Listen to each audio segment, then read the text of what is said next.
Well, I don't like the God of Christianity. He must be evil to cause or allow so much evil in the world.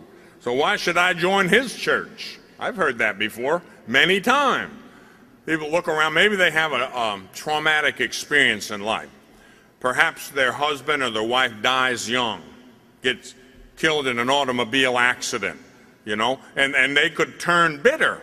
You know, they say, well, what good's God? You know, if God's like that and allowed, why should I like God? Why should I serve God? I'm not gonna serve a God like that. I've found that trauma can bring out the best or the worst in human beings. You know, you get a trial and it can bring out the best in you. You can really come to faith or not.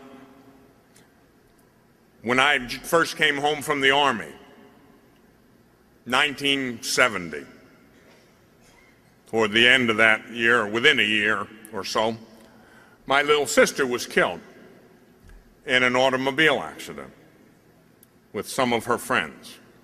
Now, I'm sure the terrible trauma of that, my mother could have turned very bitter. Could have. That was terribly, terribly trying, painful. I think it's maybe the hardest thing for a human being to live with is the loss of a child. That's got to be one of the most painful things there is. And so that could bring out the worst. You could curse God. You could be tempted to say, you know, I hate God.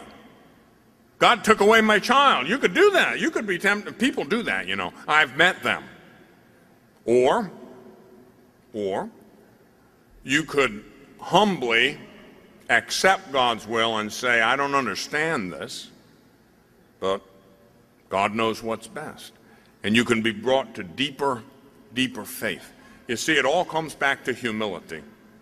All these questions hinge on the question of humility and pride. You can go the way of the good angels and Jesus, which was humility, or you can go the way of the devil and the bad angels, pride.